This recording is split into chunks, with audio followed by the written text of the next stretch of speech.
Boa noite a todos os internautas que nos acompanham nessa live especial. Eu sou a Silvia Costa, militante do PT há muito tempo, e a gente está aqui com três figuras bastante militantes de esquerda para discutir o papel das esquerdas diante dessa conjuntura que a gente vem atravessando.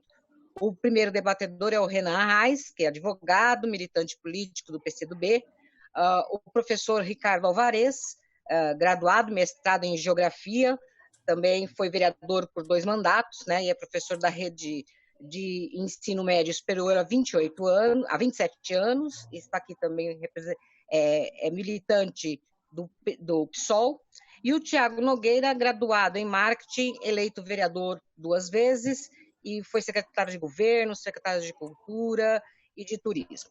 Eu vou passar a palavra para cada um deles, para que eles façam as suas primeiras considerações. Lembrando que aqui essa live tem como tema os desafios da esquerda na conjuntura atual. Estou contando o tempo, Renan. Olá, boa noite, internautas, boa noite, Silvia, Denis, Tiago, Ricardo, amigos, militantes, parceiros, nos conhecemos há bastante tempo e nós vivemos uma conjuntura muito difícil, uma onda mundial de extrema-direita chegou ao Brasil e ela chegou assim representando tudo que existe de pior em termos econômicos, sociais, políticos. Eu resumiria o atual governo assim, é um governo que alimenta o atraso cultural do nosso povo. Nosso povo já tem um atraso cultural de séculos e é um governo que investe no atraso cultural, desestimula o saber científico. Em razão disso, a gente observa nas ruas a questão da Covid-19, que eu não posso esquecer de falar disso. A questão da Covid-19, quer dizer, alimenta crendices, alimenta atrasos, estimula a automedicação, tudo de ruim estimula. E um governo como esse, a posição do PCdoB é assim bastante clara. O PCdoB, os comunistas têm uma tradição frentista. O patrono dessa tese política, vamos chamar assim, é o Dimitrov, que é assim o suporte para a nossa doutrina de uma tradição frentista.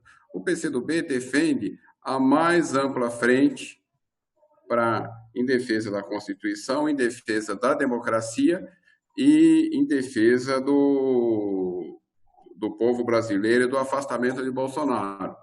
Há divergências com amplos setores, há companheiros que ainda dividem, os que votaram a favor do impeachment não podem estar na frente ampla, há companheiros que dizem que sim, e a posição do PCdoB é o seguinte: nós não podemos olhar para trás, nós temos que olhar para o futuro, que o Brasil passa o momento assim mais dramático desde as grandes guerras no Império, em que o país correu o risco de se dividir em 4 e a gente perder essa grande nação. O Brasil, se não tomarmos cuidado, companheiros, nós podemos retornar a uma situação de colônia. Eu estava chegando agora de Jaguariúna e eu estava comentando. A Alemanha e a Suíça são os maiores exportadores mundiais de café. Como pode? Porque nós exportamos grão que custa R$8 o quilo, enquanto que esses países exportam o café beneficiado. Quer dizer, nós perdemos a corrida da desindustrialização e isso fez com que a gente ficasse atrasado. E o governo Bolsonaro é um governo que alimenta o atraso. Quer dizer,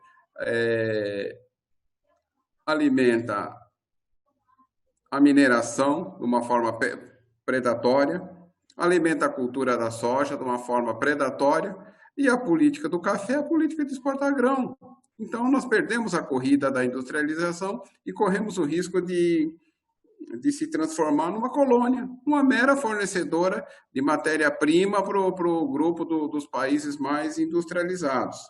Então, para a gente colocar essas questões, para esse enfrentamento, nós defendemos a questão da frente ampla, composta. E a frente ampla, ela não se confunde com uma frente eleitoral. Muita gente acha que se compor hoje uma frente ampla, que nós chamamos de Frente Ampla de Salvação Nacional, ela se confundiria com as eleições. 2022 vai ser discutido no seu tempo. No seu tempo. A eleição de 2022 ela passa pela de 2020. É um desserviço a gente ficar analisando candidaturas. Nós não temos candidaturas colocadas no páreo. Hoje, faltando ainda 2 anos para a eleição de 2022, seria um mero chute. A extrema-direita faz alguns testes com Moro, outros faz alguns testes com quem não foi da política. O Dória se reposiciona, o Witzel se reposiciona em termos da candidatura da direita. O PCdoB tem uma posição de disputar 2022. A princípio, o candidato do PCdoB é Flávio Dino, de 2022. Então, mas isso não ajuda, presta um desserviço. No momento, nós temos que ampliar a frente para salvar o que tem. Nós precisamos salvar o que nós temos. Dar alguns passos atrás para depois a gente retomar. Que a nossa derrota em 2018, ela foi muito grande. E se a gente não tiver essa consciência da derrota, a gente não avança, a gente fica olhando para trás e não olha lá para o futuro. Tá certo, Renan, obrigada. Professor Ricardo. Bom, boa noite a todos e todas. Obrigado pela mediação, Silvia. Um abração aí para o Renan, meu amigo de longa data, Tiago também. Obrigado pelo convite para o debate. Eu diria que nós estamos andando para trás. O Brasil anda para trás, né? Se é que isso é possível, o Bolsonaro provou que é possível andar para trás. Nós estamos em plena pandemia, sem ministro da Saúde, né? Em plena pandemia, sem ministro da Educação. Os nossos jovens voltam para a escola ou não voltam para a escola? Serão infectados ou não serão infectados? Então, é um governo que não tem programa, é um governo que não tem projeto e é um governo que cuida da família. O Bolsonaro está lá para cuidar da família dele, né? O grande sonho do Bolsonaro era transformar uma rachadinha regional numa rachadona nacional. É isso que ele está lá para isso, né? E ele precisa de miliciano para fazer esse trabalho. E para botar os milicianos em marcha, ele precisa distribuir arma e munição, que é o que ele só fala. Arma e munição. O país está desmanchando e ele está preocupado com que as pessoas tenham arma na cintura e cartucho para carregar. É a preocupação dele. Então, é um governo completamente inepto, né? Falar em impeachment do Bolsonaro, eu diria que é até simples demais no caso, porque ele é tão inepto, né? Ele é um nécio completo, que ali no caso deveria ser uma situação de interditar o homem. Ele tinha que ser interditado, não impeachmentado, interditado, porque ele não fala coisa com coisa, né? Ele não tem a mínima capacidade de presidir o Brasil, não tem a mínima capacidade, ele já mostrou isso. Então, o país anda para trás, sob todos os aspectos, né? Sob todos os aspectos. Nós tivemos 2 ministros da educação, né? 2 atrasos completos. Weintraub é um delirante completo. E eu vi hoje não sei se vocês viram a foto dele, né?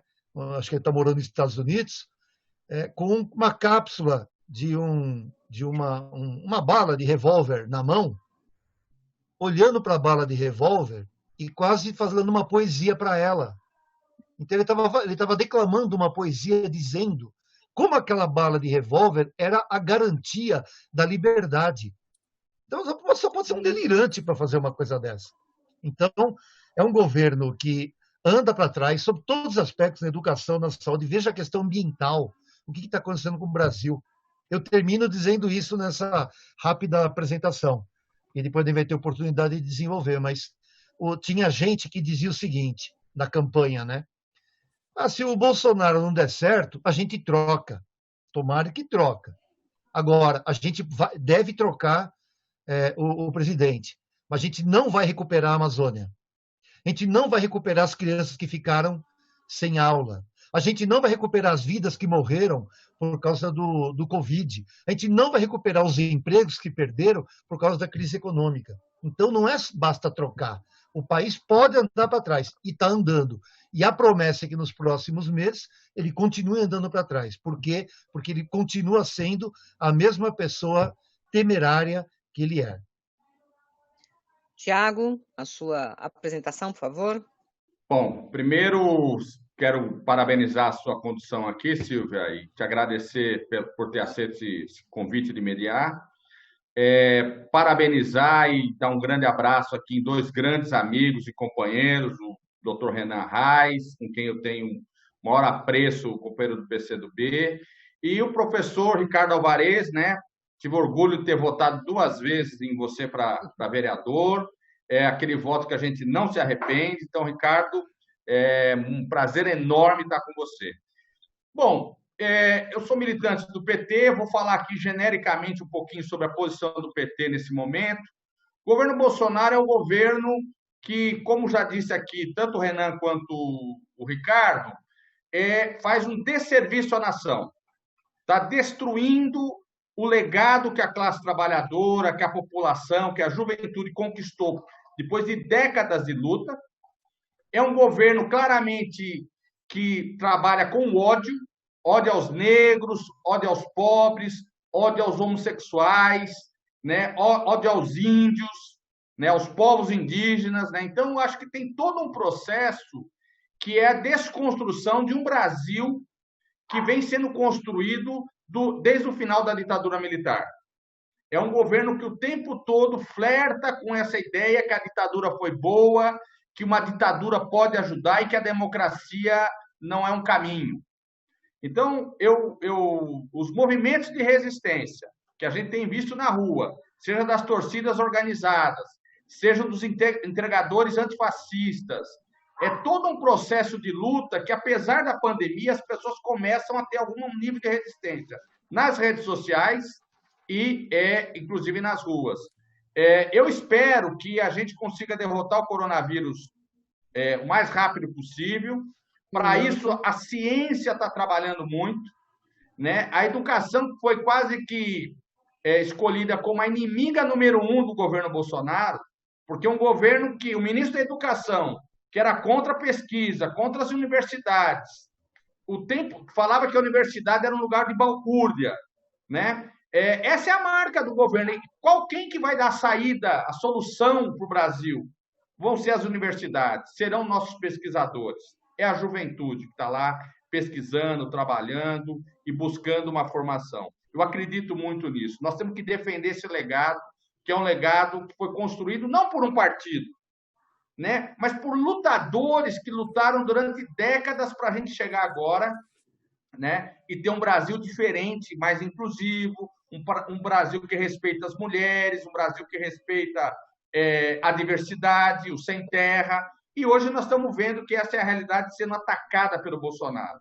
Então, eu saúdo aqui, acho que nós temos muito para debater e espero que a gente possa, os 3 partidos aqui no âmbito local, que é o que nos cabe, dialogar muito mais sobre os rumos da cidade, sobre os rumos dos movimentos do Brasil aqui. Por isso eu saúdo aqui tanto o Renan Reis, do PCdoB, como o professor Ricardo Alvarez, do PSOL.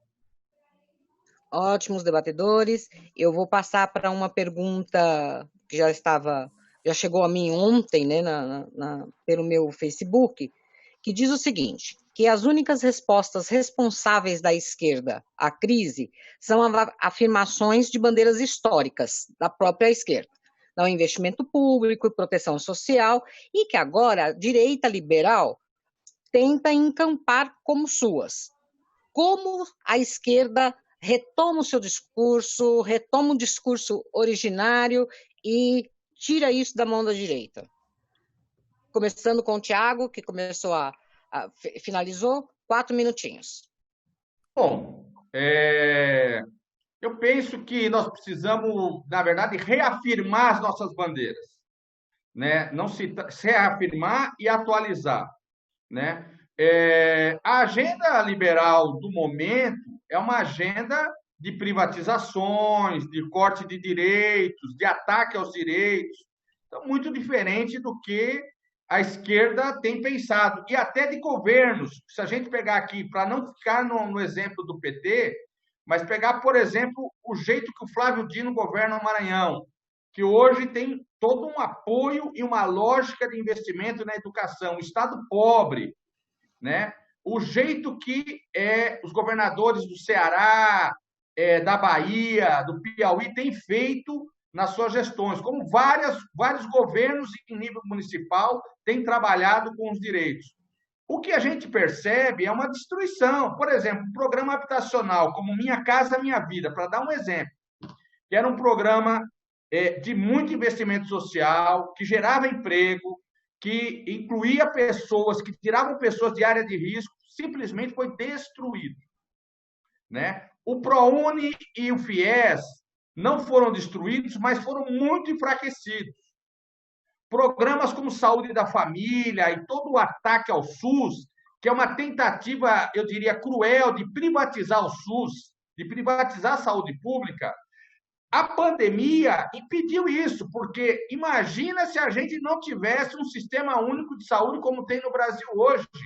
Ao invés de ter aí quase 70 mil mortes, talvez teríamos 700 mil.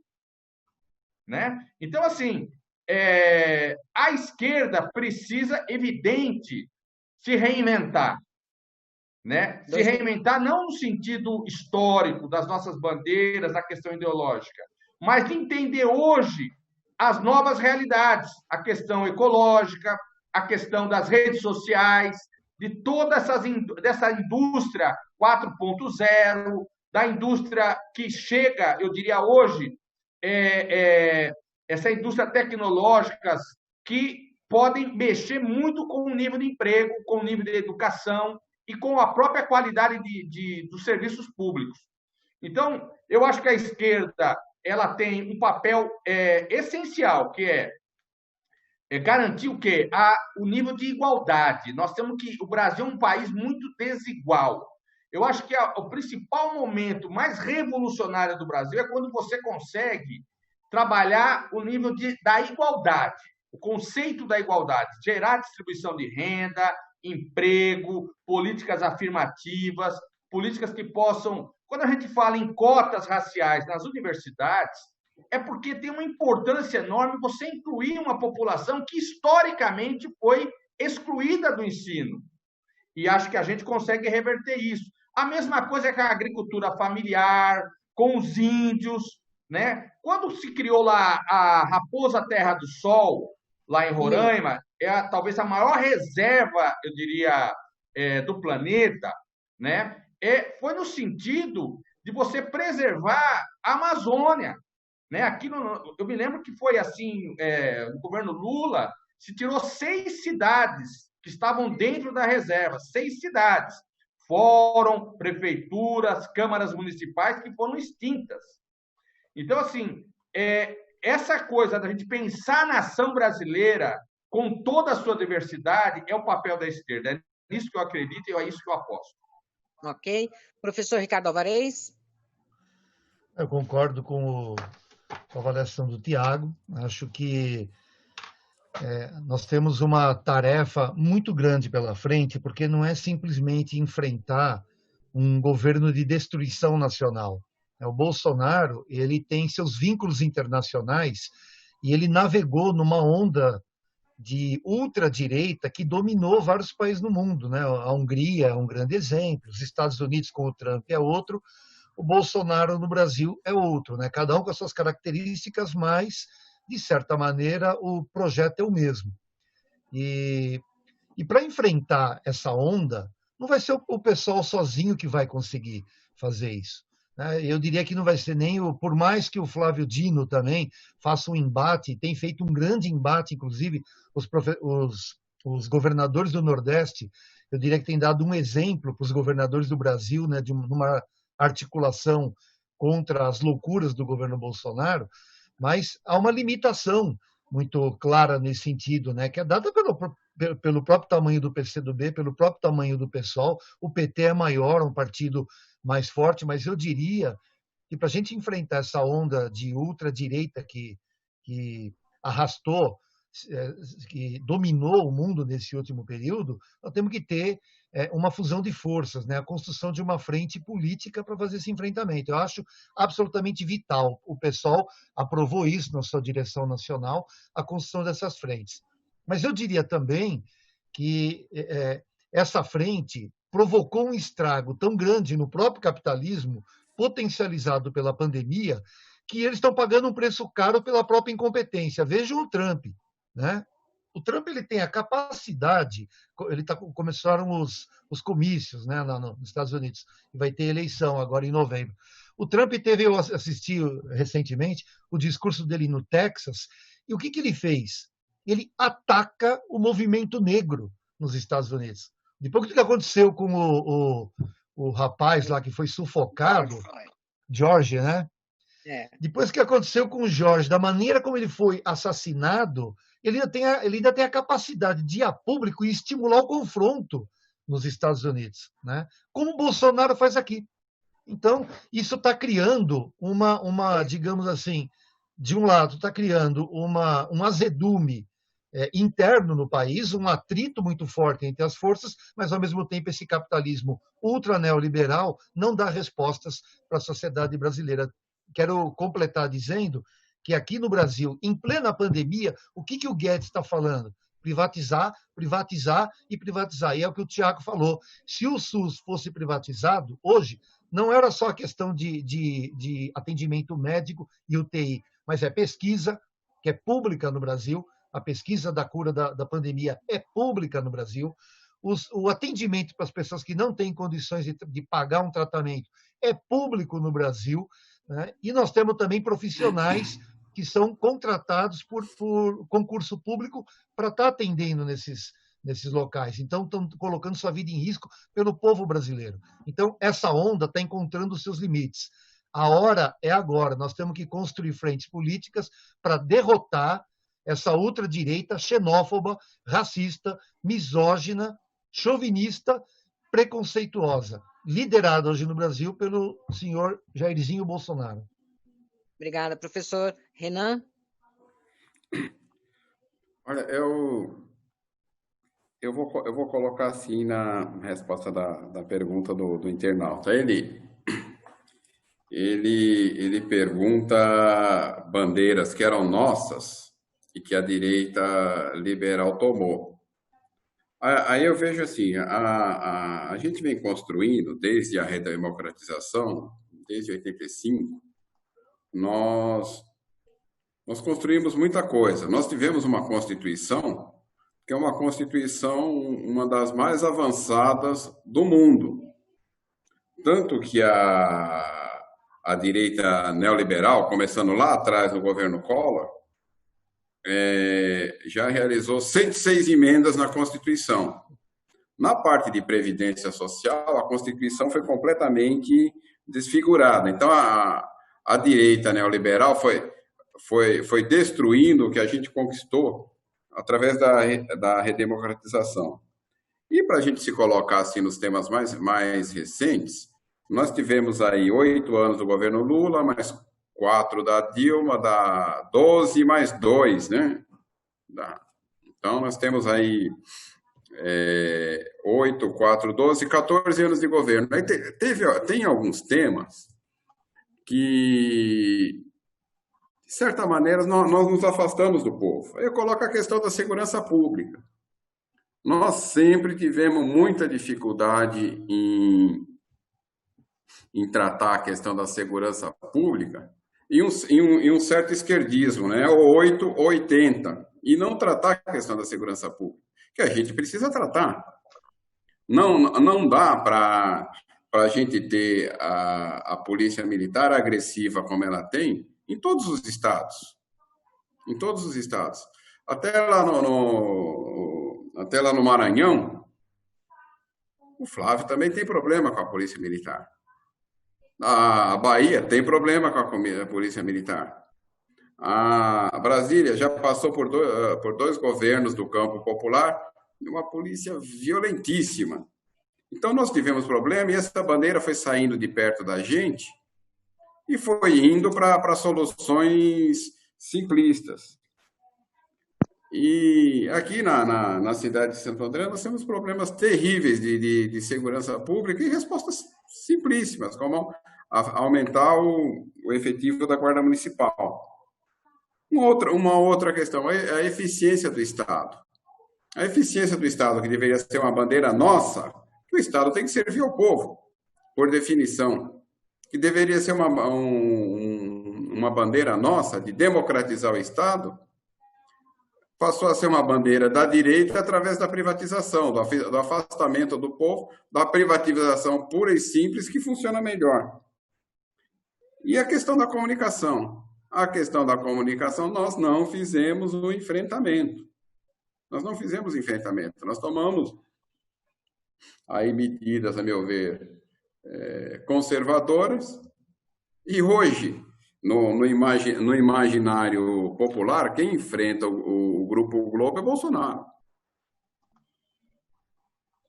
Quem enfrenta o Grupo Globo é o Bolsonaro. E foi até muito divertido naquela famosa reunião lá do dia 22 de abril, quando o presidente da Caixa Econômica Federal disse que a Bandeirantes estava lá pedindo dinheiro para dar boas notícias.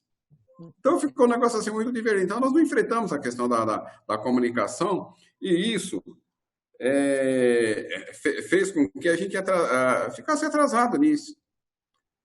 Nós não vamos, a meu ver, para resgatar as nossas bandeiras e resgatar o nosso trabalho se a gente não enfrentar a questão da comunicação. Porque hoje a Rede Globo Televisão ainda tem 3 milhões de telespectadores. Qualquer rádio de São Paulo tem 140 mil ouvintes por minuto, 100 mil ouvintes por minuto. E nós não enfrentamos essa questão. A TV Brasil está à beira da falência. As rádios do governo federal são de potências fraquíssimas, né? Ninguém ouve. Então, assim, numa retomada da esquerda, nós temos as nossas bandeiras históricas, que passa pelo combate à desigualdade brutal da renda do Brasil. Como pode 206 famílias mandarem no Brasil? Como pode isso? Como pode? O governador de São Paulo, Dória, declarou para o TRE um patrimônio de 192 milhões de reais. Perto da família Marinho, ele é pobre. Você tem ideia? Que tem patrimônio de 30, 40 bilhões. Então, como pode essa desigualdade? Então, nós temos que retomar a questão do combate, eu concordo muito com o Tiago, a questão do combate à desigualdade social. Uma forte campanha pela distribuição de renda. Tá? Uhum. Ah, certo. Aproveitando aqui que a gente está no ano eleitoral municipal, e eu sei que os 3 debatedores têm muita experiência nessa questão, como é que a gente pode conversar com os eleitores e mostrar que, de verdade, a direita prega o Estado mínimo, ela quer o Estado mínimo, mas na hora da campanha ela mostra para a população que ela vai aumentar o Estado, porque a campanha é mais saúde, mais educação, mais segurança, e depois tem que diminuir o Estado. Como é que a esquerda conversa com as pessoas sobre isso? Renan, você primeiro, 4 minutos. Bom, vamos lá. Nós estamos nos preparando para a eleição municipal, PCdoB, é a primeira eleição que nós temos um desafio grande, né, que é a primeira eleição que nós vamos lançar uma chapa completa de candidatos a vereador, 32 vereadores. A chapa está formada e nós vamos para as eleições porque não tem coligação. E para prefeito nós estamos apalavrados com a professora Beth Sirac, que obviamente são as instâncias partidárias que vão decidir. Com o adiamento das eleições, adiou-se também as decisões finais da convenção. Aí eu penso o seguinte, né? Nas eleições municipais,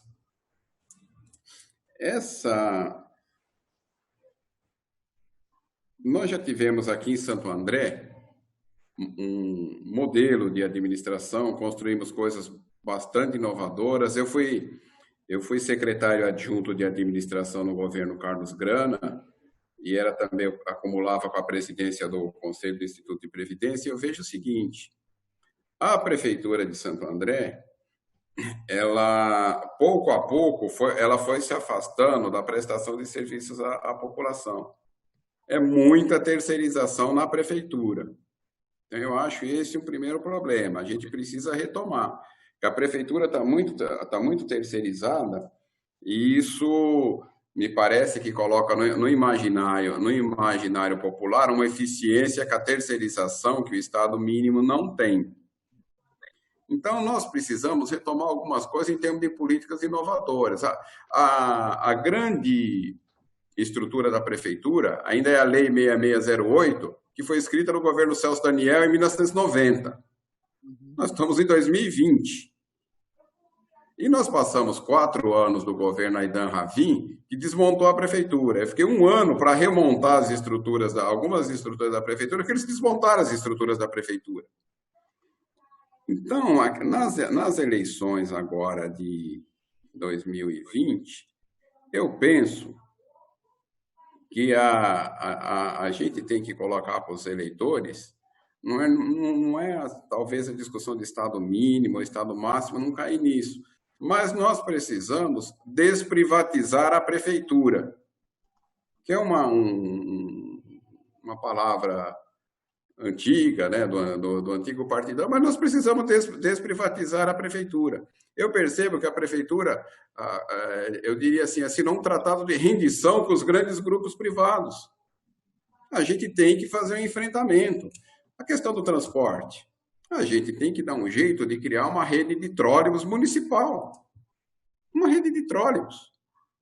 É o único jeito. A gente enfrenta os barões da catraca, você tem que fazer enfrentamento com o Estado e com uma empresa bem eficiente e uma linha eficiente, como nós temos a linha de trólebus que foi criada pelo governo do Estado, que hoje está sob concessão o Grupo Sete Braga, mas que é um transporte assim, modelo para a população.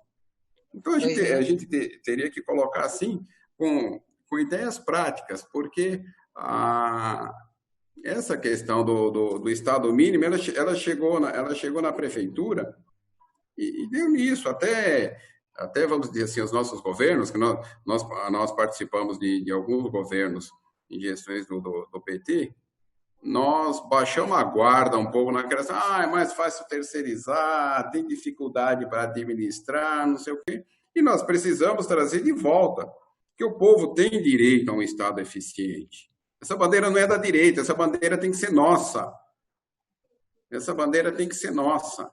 E dá para fazer um Estado eficiente. Aquela praça de atendimento é um modelo de atendimento. Ela é certificada ISO 9001. E eu trabalhei muito para manter a qualidade do atendimento nos 4 anos que eu fiquei lá. E uma prova de que o Estado é eficiente, que o índice de reclamação era mínimo. De cada 17 mil atendimentos, a meta era ter 2 reclamações por mês. Então, nós podemos ter um Estado eficiente e um Estado que sirva a população. Aí eu penso que os nossos candidatos a prefeito, os nossos candidatos a vereadores, deveriam colocar no seu programa de governo um Estado, uma prefeitura eficiente como uma palavra de ordem de primeira grandeza para a população. Fora daquelas questões mais tradicionais mesmo, né, que entram em todos os programas de governo. Tá certo. Obrigada, professor Alvarez. Eu diria que é isso. Opa. Perdão. Esses negros ficam entrando na página aqui. Seguinte, em relação a a questão que foi levantada, concordo com o Renan, acho que é um caminho importante. Quer dizer que o governo Paulinho Serra, a gente tem que resgatar a história, né? O governo Paulo Serra começou a gestão dele fechando unidade de saúde, né? Saltão desse tamanho, não é próprio, prepotência, fechou a unidade de saúde e deixou as pessoas à míngua. Teve que recuar e fazer correndo reformas superficiais para colocar as unidades de saúde para funcionar de novo. Depois ele aumentou o IPTU, né?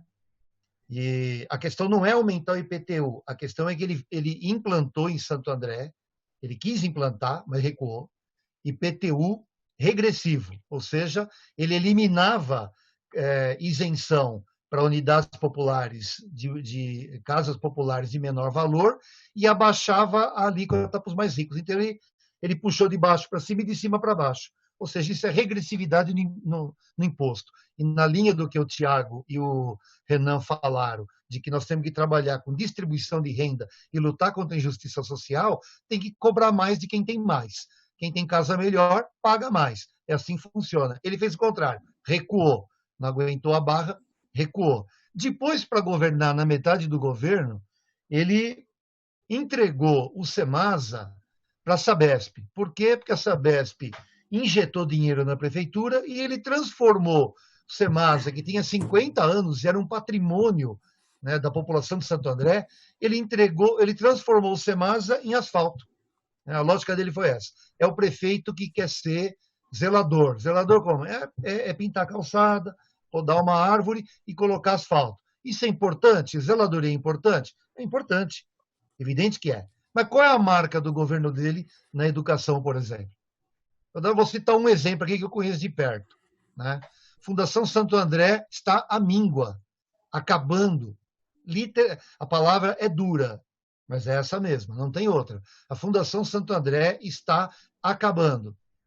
O que o governo Paulo Serra fez para tentar erguer e levantar a Fundação Santo André? São Bernardo tem a direita de São Bernardo, que é municipal. Vai bem, obrigado.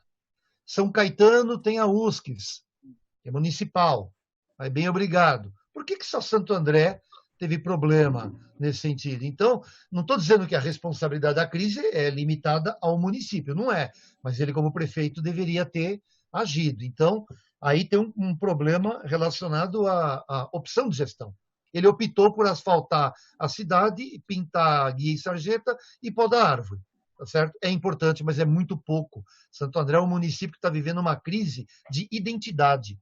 O Tiago citou uns exemplos aqui, indústria 4.0, a questão dos novos empregos de APPs, né? Quais são os novos ramos da economia. A gente parou na indústria automobilística, que era a terceira revolução industrial, a 3.0. E dali para frente ele não soube o que fazer. Então temos que ter uma gestão que está vinculada à Universidade Federal do ABC, fundamentalmente, e com as outras universidades também. Mas numa sociedade onde a tecnologia, o conhecimento e o saber são essenciais na vida do cidadão, a prefeitura tem que andar ao lado desses centros de produtores de saber para que eles produzam conhecimento que interessa diretamente à sociedade. Tá certo? Agora, é verdade também que o Paulinho Serra apoiou o Dória. E todo mundo viu o que a mulher do Dória falou essa semana, a semana passada. A Bia Dória. Foi um escracho. Isso daí é um tapa na cara de todas as pessoas pobres do Brasil. E é um tapa na cara das pessoas que não são pobres, mas têm vergonha na cara e têm uma compreensão de por que as pessoas são pobres. Então, falar que a pessoa mora na rua porque ela gosta, então ela tem que ter responsabilidade, porque nós temos, mas se o cara mora na rua não tem, isso é um absurdo. Em pleno século XX, a mulher do governador do estado mais rico do Brasil falar uma coisa dessas, né, é também o que pensa o Dória. Só tem um problema. Ele é o governador e ele não pode falar. Né? Mas ele, como representante das elites, como ele também pensa assim. Né? Essa coisa desse desleixo com os pobres. Né? Veja o caso de como a polícia age, né? Hoje teve um problema aqui em Santo André, no Açaí, aqui no ABC, no ataque ao menino negro, né? Nós estamos vendo isso o tempo inteiro, né? O tempo inteiro. Então, o Paulo Serra apoiou o Dória e ele fica de freio de mão puxado de fazer enfrentamento com o governador. Ele apoiou o Bolsonaro e ele não. Eu assisti algumas lives dele, são difíceis de assistir, mas eu fiz cumpri essa tarefa, digamos assim, em nome da vida política. Mas você assiste a live dele, não tem uma crítica ao governo Bolsonaro. É zero. Zero de crítica. Então você tem um governador de estado que fala uma coisa na pandemia, um presidente que fala outro na pandemia, tá certo? Os prefeitos ficam no meio do tiroteio. Qual é o papel dele? Ele deveria, no mínimo, fazer a crítica ao presidente e ao governador para juntar uma massa de prefeitos e forçar o governo do estado e presidente da República a falarem uma língua só na pandemia, né? Eu não sou especialista na área médica, não é minha área, né, área de saúde, área médica, mas pelo que eu li, pelo que eu vi, pelo que acompanhei, comparando com outros países do mundo, né, eu tenho comigo que se nós tivéssemos feito um lockdown, que tivéssemos feito uma quarentena para valer, em março, em abril, eu tenho certeza que em maio para frente a gente já está numa outra posição no Brasil. Como nós não fizemos, a coisa vai esticando e o Brasil é o segundo maior número de mortes e infectados do mundo. Isso é uma vergonha. A gente só perde para os Estados Unidos, países que explodiram com a doença, Itália, França, Espanha, por exemplo, China, estão lá atrás hoje. E a gente sem ministro da Saúde. Então, o prefeito Paulo Serra, ele é depositário, né, e responsável por essa crise que nós estamos vivendo no Brasil. E queria acrescentar, para terminar, dizer que é possível sim vencer o Paulo Serra nessas eleições. Se as esquerdas se unissem, fizessem uma frente, tem a frente política, mas fizessem uma frente eleitoral, programática, antifascista, em defesa da democracia, em defesa dos direitos humanos, em defesa dos direitos sociais, na questão ambiental, em defesa das instituições, nós construíssemos uma chapa aqui em Santo André, unificada, de esquerda. Essa chapa, eu tenho certeza, venceria as eleições aqui no município. Isso teria um impacto no Brasil. Tiago? Bom, quero começar falando um pouco já do que o professor Ricardo abordou e o Renan. O Paulo Serra é o prefeito que ele está no modo eleições. Ele não saiu do modo eleições, né? O Haddad falou isso outro dia sobre o Bolsonaro, isso serve exatamente para o Paulo Serra. Ele só pensa em eleições, o cronograma dele, inclusive na pandemia, tem a ver mais com as eleições do que em salvar vidas, né? Por isso que eles começaram, eu acho, corretamente, com o isolamento social, apostando nas medidas, e depois ficaram numa lógica que é abrir shopping, bar, academia, está aumentando o número de pessoas morrendo, qual é a resposta do prefeito? Abre os bares. Está morrendo mais gente, qual é a resposta do prefeito? Abre as academias. Então, assim, é uma coisa que não dá para entender, né? Eles são responsáveis por o que está ocorrendo no Brasil. Paulo Serra apoiou Bolsonaro. Paulo Serra apoiou Dória. O Dória, que a mulher dele falou esses absurdos, que dá até nojo, mas o Dória falava da farinata. Quem se lembra da farinata quando ele era prefeito da capital? Né? Tentava fazer lá uma espécie de uma ração para os pobres. O negócio era tal da farinata, ração humana, né? Então, assim, está no DNA desses cidadãos esse tipo de pensamento. Lembrar que uma das medidas que o Paulo Serra fez logo quando ganhou foi acabar com a Secretaria de Políticas para as Mulheres, né? Ou seja, você tem todo um desmonte de uma luta hoje que as mulheres são vítimas de violência, as mulheres têm que ser empoderadas, tem todo um trabalho que foi feito por décadas e a primeira medida que ele fez foi extinguir a Secretaria de Políticas para as Mulheres. Eu digo isso porque isso não é menor. Se a gente perceber todo o movimento que tem no mundo, dos movimentos antirracistas, que eclodiram nos Estados Unidos depois do assassinato do George Floyd, mas que eclodiram no mundo inteiro, inclusive no Brasil, é porque nós estamos vivendo os últimos resquícios, eu diria, da escravidão, né? E essa população negra não aceita isso. por isso foi para a rua, por isso protestou, derrubou a estátua de colonizadores, né, de escravocratas. Quer dizer, tem toda uma lógica que é uma luta política que nós vamos ter que debater nessas eleições. É que tipo de prefeitura, que tipo de governo, de vereadores que nós vamos querer que comande a nossa cidade, que esteja à frente da nossa cidade. Comande não, porque você está lá por delegação, não é comandar. Você está lá com um apoio popular, né? Então, um governo que não tem participação popular. É um governo baseado em pesquisa e em marketing. Né? Então, ele fala muito e faz pouco. Se você pegar na área... Não tem marca na área da educação. Qual é a marca do Paulo Serra na área da educação? Nenhuma. Eu pegaria aqui, ó, transporte. Zero. Zero. Não fez nada no transporte, tem a maior tarifa do Brasil. Você tem nada, zero em habitação popular. Não construiu uma única unidade, não tem um único projeto. Ele entregou coisas que pegou do governo passado, mas ele fez iniciar, não. Combate à enchente. Tem um problema grave, histórico da cidade, que são as enchentes. Cada governo que passou fez alguma coisa. Eu não estou cobrando do Paulo Serra que resolva todos os problemas de enchente da cidade, mas que fizesse pelo menos uma obra de combate à enchente. Não fez nada, zero. Um governo totalmente ausente. Então, assim, nós temos que... Concordo com o Ricardo, eu acho que os partidos têm que conversar mais. Eu sou muito favorável a uma frente de esquerda, programática, que a gente debata, que a gente pense que cidade nós queremos, né? Que cidade nós queremos, e a gente possa fazer disso ganhar corações e mentes. Nós vamos derrotar o Paulo Serra em Santo André. Agora, depende de nós, do movimento social, do movimento organizado. Eu acredito nisso, luto por isso. E eu vejo com muito bons olhos a ideia da gente começar a construir, pelo menos dialogar, né, Ricardo? Né, Renan? Pelo menos a gente sentar na mesa, os partidos, e colocar os seus pontos de vista, tentar achar um denominador comum para a gente poder derrotar o Paulo Serra e derrotar o fascismo aqui em Santo André. Por último, eu quero concluir. Paulo Serra, ele fez campanha para o Aécio Neves. Se fosse pelo Paulo Serra, o Aécio Neves tinha sido presidente. Depois ele fez campanha para o Serra. O Serra, ele se cala agora diante das investigações da Polícia Federal, José Serra, está caladinho. Mas foi a turma que saiu aí de camisa verde e amarela aí na praça para protestar.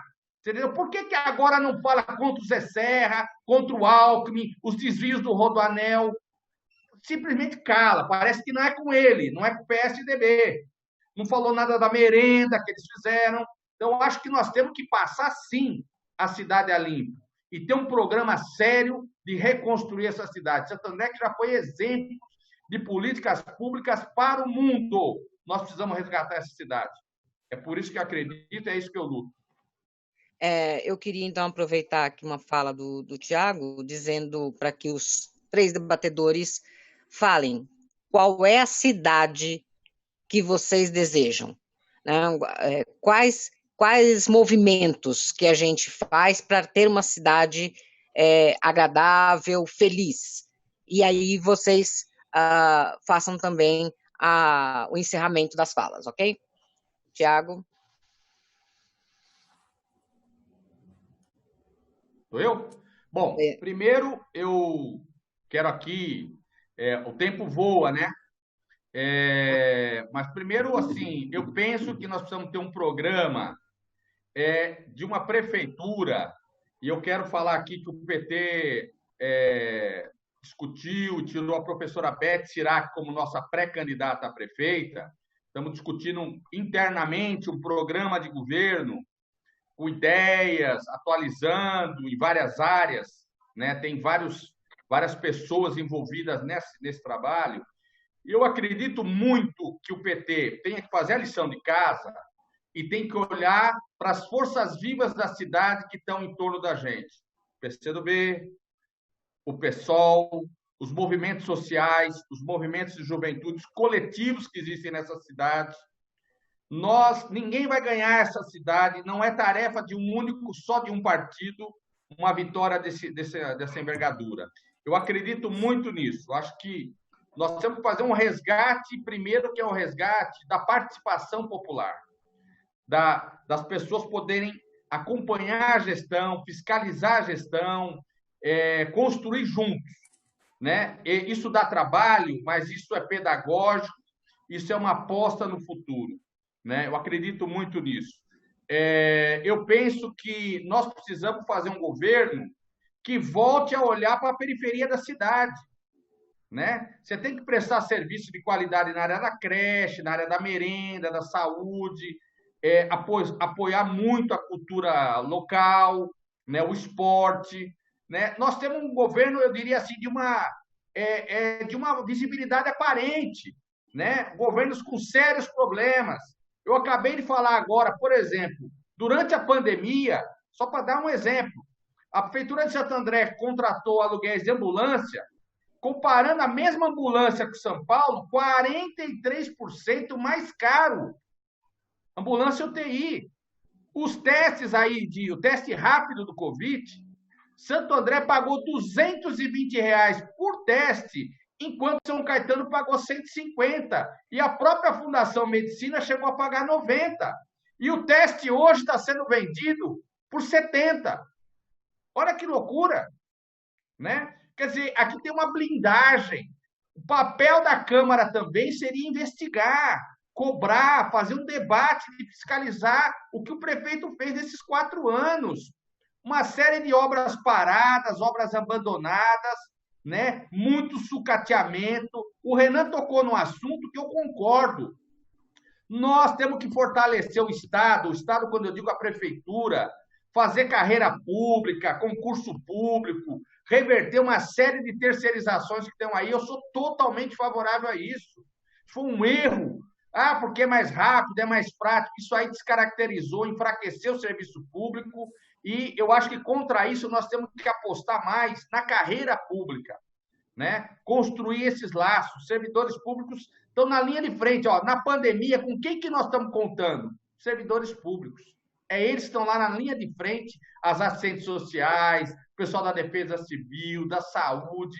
Isso é muito importante. Eu penso nisso e eu quero aqui, de pronto, falar aqui para o Renan, que é um prazer enorme sentar com o PCdoB, construir política juntos. Ricardo, é um prazer enorme sentar com o PSOL, seus companheiros, nossas companheiras desse partido, para construir junto. Acho que o PT tem que ter essa lógica da gente pensar junto um sonho de cidade, né? Nós fizemos alguma coisa do PT apoiar o Freixo no Rio de Janeiro, nós estamos apoiando a Manuela Dávila em Porto Alegre, em outros lugares o PSOL está apoiando o PT. Eu acho que a frente de esquerda, aonde ela tiver programa, é possível. Em Santo André, eu acho que é possível construir uma frente de esquerda.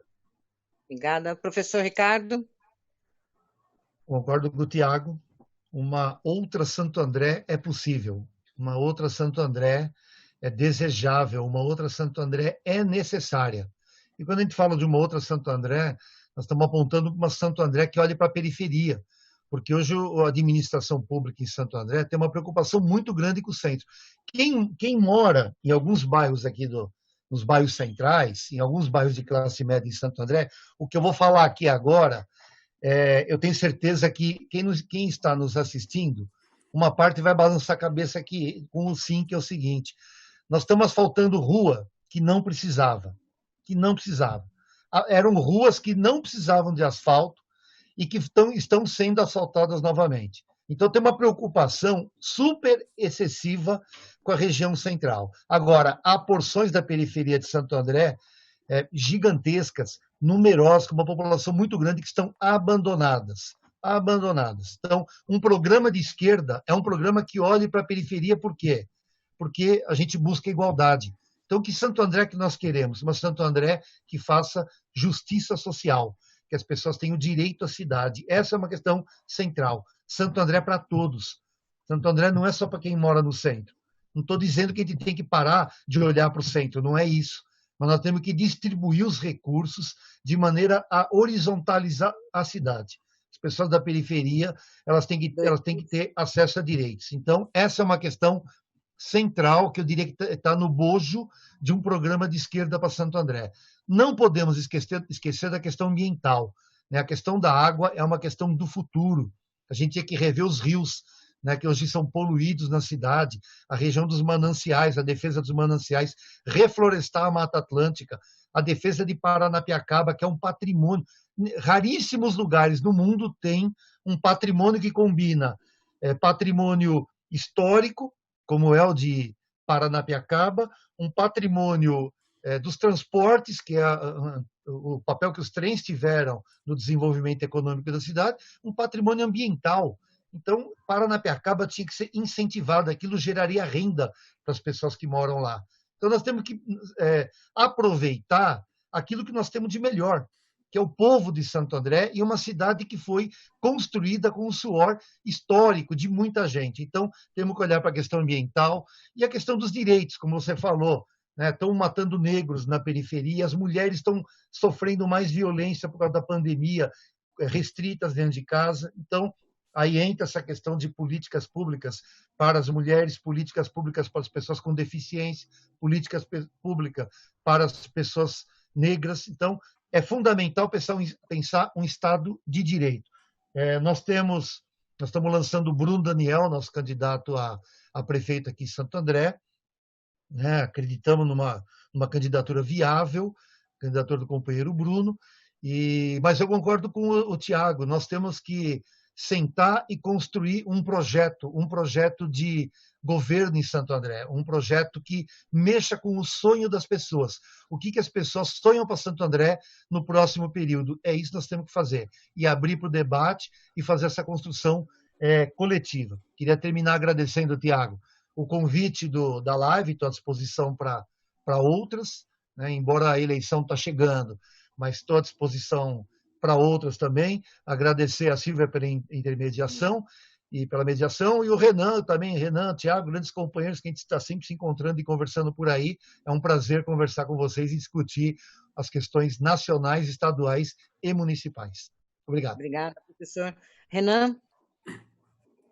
Bom, eu vou iniciar agradecendo a Silvia pela mediação, Tiago, meu amigo de muito tempo, agradecer sinceramente o convite, Ricardo Alvarez, o Denis, que eu não conhecia. Foi uma alegria, um grande prazer estar com vocês aqui, trocando ideias sobre política. Eu queria encerrar com duas coisas, né? Primeiro, para mim, a minha preocupação número 1 aqui na cidade seria com o desemprego. Nós temos que sair da rotina.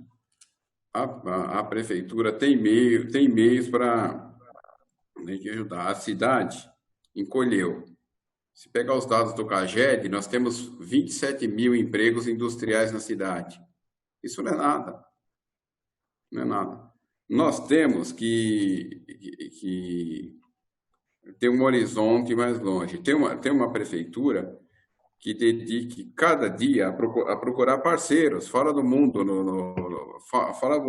procurar a Rússia, a Índia e a China, em que esses países podem vir aqui para Santo André para gerar bons empregos, bons trabalhos.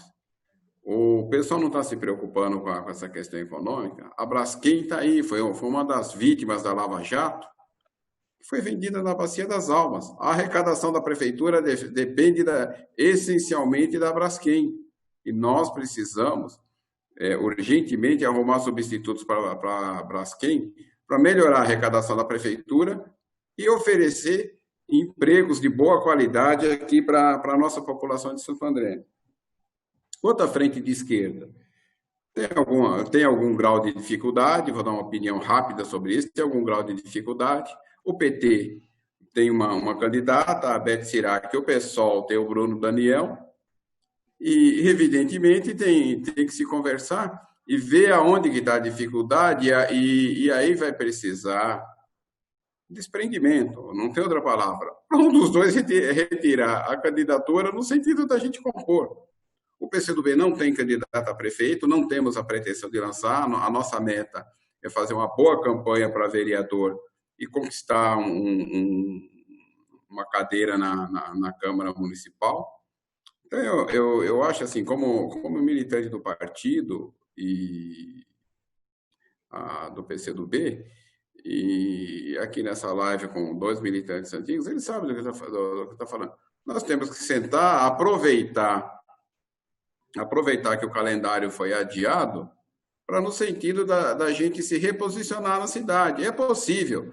Aonde a gente tiver possibilidade de bater a extrema-direita ou a direita com a frente de esquerda, por que nós não vamos fazer isso? Não entendo. Não entendo. Essas grandes cidades, a gente tem que se unir para vencer a esquerda. Nós temos exemplos na Europa, o Partido Comunista Italiano ficou 50 anos na prefeitura de Bolonha. Uma beleza de cidade lá na Itália. Barcelona ficou 38 anos.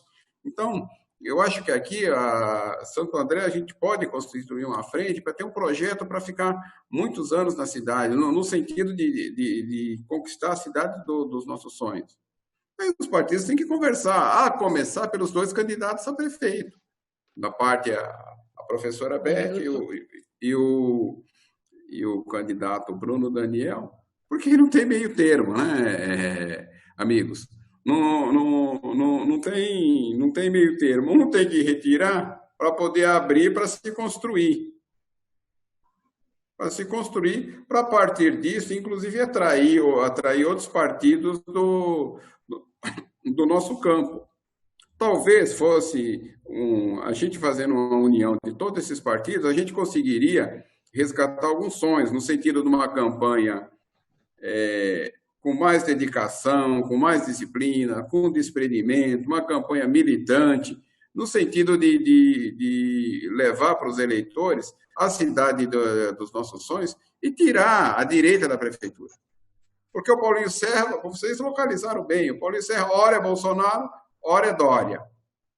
E aqui, fora que tem mais 3, 4 candidatos, fica disputando com ele quem é mais bolsonarista. Então não dá, né? Deixar a cidade mais 4 anos na mão dessa gente. Nós temos que ter, talvez, um pouco de desprendimento no sentido de construir isso. Tá bem? Tá bem. É a minha opinião. Quero agradecer o Renan, quero agradecer ao Ricardo Alvarez e ao Thiago pelo convite de ter o prazer de mediar essa live. Foi uma live bastante instrutiva. Eu espero que a gente possa fazer outras nesse mesmo nível. Então, para vocês 3, parabéns e uma boa noite. Boa noite. Está fazendo campanha aí. Tchau. Obrigado. Um abraço. Tchau. Valeu, gente. Obrigado. Valeu. Obrigado. Tchau. Valeu. Espera aí que nós vamos ficar aqui ainda.